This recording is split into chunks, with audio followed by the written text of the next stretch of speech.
Today I'm going to show you a crime thriller film from 1990, titled The Godfather Part 3. Be ready for spoilers ahead. The movie kicks off in 1979 in New York. Much has changed. Ex-mafia boss Michael Corleone is now approaching 60 and feels tremendous guilt for indulging in his ruthless ambition many years ago. Although his previous conquests have made him a very rich man, the thoughts of his children, their future, happiness, and his legacy are the only things keeping him going. His adopted brother Tom Hagen is now dead, leaving the Corleone compound at Lake Tahoe abandoned and in disrepair. Following their divorce in 1959, Michael granted Kay custody of their children, Anthony and Mary. Now Michael has returned to New York City, where he is using his enormous wealth and power to restore his dignity and reputation in the eyes of the public. The violent criminal element of the Corleone family has been largely abandoned, ostracized by Michael as well as the public. Michael has embraced corporate America, rebuilding the Corleone interests as a legitimate enterprise using the blood money from his gangster years. Michael now struggles between repairing his fragile relationships and trying to contain the violent sociopaths that are still a part of his decaying criminal empire. In an attempt to break with the past, Michael creates a charity, the Vito Corleone Foundation, in memory of his father. Later at Patrick's Cathedral, presided over by Archbishop Gilday, Michael is named a commander of the Order of St. Sebastian. Kay, who is remarried, sits with Michael's children at the ceremony. After the ceremony, Anthony tells his father that he is going to drop out of law school to pursue a career as an opera singer. Kay supports his choice, but Michael disagrees, wishing that his son would finish law school or join the family business. Michael eventually acquiesces to Anthony's wishes. Meanwhile, Vincent Mancini, Sonny Corleone's illegitimate son, shows up at the party. He is embroiled in a feud with Joey Zassa, the Corleone family's mafioso muscle who has been running the Corleone family's crime businesses in New York for the past 20 years. In Michael's study, Vincent and Zassa tell him about their feud.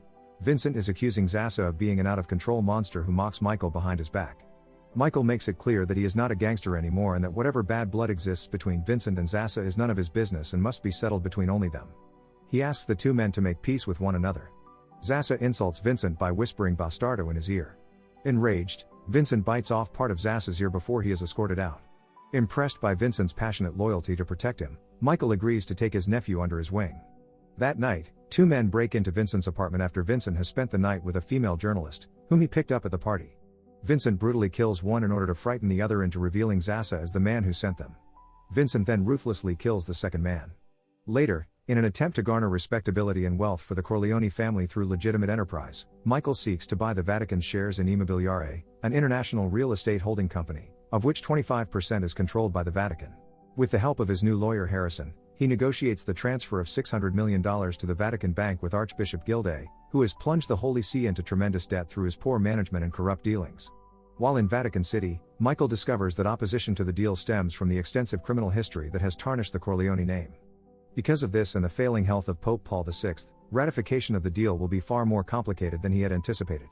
Don Altabello, an elderly New York mafia chief, tells Michael that his old New York partners want in on the Immobiliare deal. Michael arranges a meeting in Atlantic City, where he appeases most of the mafiosi with generous payoffs from their casino days. Zassa, however, gets nothing. Furious, he declares that Michael is his enemy and tells everyone in the room they must choose between him and Michael. Zassa storms out of the meeting after these threatening words. Don Altabello runs after him to try and talk to him about this irrational move.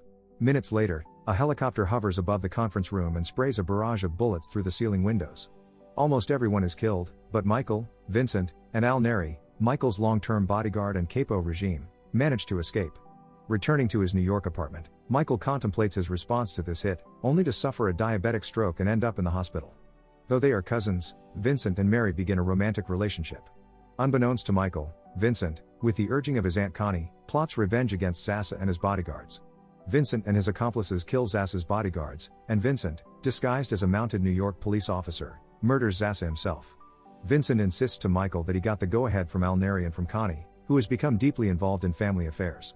Michael insists that Vincent end his relationship with Mary because Vincent's involvement in the family will put Mary's life in jeopardy. Vincent agrees, and later, when the family travels to Sicily, Michael tells Vincent to speak with Don Altabello and, in order to see where the old man's loyalties lie, to intimate to him his intentions of leaving the Corleone family under the pretense that his affair with Mary still exists and that his loyalty to Michael has been supplanted by his desire to continue the relationship. Altabello supports the idea of Vincent switching his allegiance and introduces him to Licio Lucchese, the man behind the plot to prevent Michael's acquisition of Immobiliare. Michael also has lunch with Kay and asks forgiveness for his behavior 20 years earlier. He also tells her that he never planned to go into a life of crime. Kay admits that she still loves Michael, and the two make plans to begin a new life together. Michael visits Cardinal Lamberto, a pious priest with noble intentions, to speak about the Immobiliare deal. Lamberto convinces Michael to make his first confession in 30 years. Among other sins, Michael confesses to ordering the killing of his brother Frito. Touring Sicily with Kay, who has arrived for Anthony's operatic debut, Michael again asks for her forgiveness. Suddenly, Michael receives word that Don Tomasino, his Sicilian friend and ally of the Corleone family for half a century, has been killed, signaling that a new round of violence is about to begin. Cardinal Lamberto is elected Pope John Paul I, which means that the Immobiliare deal will likely be ratified, due to his intention to clean up the dealings of the Vatican. The new pope's intentions severely disrupt the plot against the ratification of the Immobiliare deal, prompting the plotters to make desperate attempts to cover their tracks. Vincent tells Michael what he has learned from Altobello. Lucchese is behind the plot against the Immobiliare deal, and a master assassin known as Mosca de Montelepra has been hired by Altobello to kill Michael. Vincent wants to strike back, but Michael cautions him, saying that if he goes ahead with such a plan, there will be no going back. Vincent insists on revenge, and Michael relents. He makes Vincent head of the Corleone family, the new godfather. Vincent agrees to permanently end his heated relationship with Mary in exchange for this promotion. The family travels to Palermo to see Anthony perform the lead in Cavalleria Rusticana at the renowned opera house, where Vincent makes plans to seek revenge against the Corleone family's enemies. Vincent's men brutally murder Keinzig and then hang his body over the bridge to make his death an apparent suicide. Meanwhile, Archbishop Gilday has the tea of the Pope poisoned. The Pope soon drinks it and dies. At the opera house, Don Altobello eats a dish of poisoned cannoli that his goddaughter Connie serves him. He soon dies silently as Connie watches through her opera glasses. Al Neri also shoots Archbishop Gilday as he climbs a spiral staircase and flings the Archbishop's body down the stairs. Amidst all this, Collot approaches Don Lucchese and whispers in his ear, "Power wears out those who do not have it," before fatally stabbing him in the throat with his own pair of glasses. Subsequently, Collot himself is killed by Lucchese's bodyguards. Mosca de Montelepra, the assassin hired by Don Altobello to kill Michael, descends upon the opera house during Anthony's performance, killing two of Vincent's men who delay his opportunity, and the opera ends before he has the chance to kill Michael with his rifle. The assassin retreats to the opera house facade staircase and tries to shoot Michael. Mary is confronting her father about the forced breakup with Vincent when two shots ring out. The first hits Michael in the shoulder, and the second hits Mary in the chest. She dies calling out to her father. Vincent swiftly kills the assassin with a single shot, striking him in the chest. As Kay cradles Mary's bloody body in her arms, Michael screams with primal pain and rage. The scene dissolves to a short montage of Michael's memories, the first being a dance with Mary, the second being a dance with his first wife, Apollonia, and the last being a dance with Kay. The movie shifts forward months later, showing an aged and broken Michael, seated in the front yard of his Sicilian villa.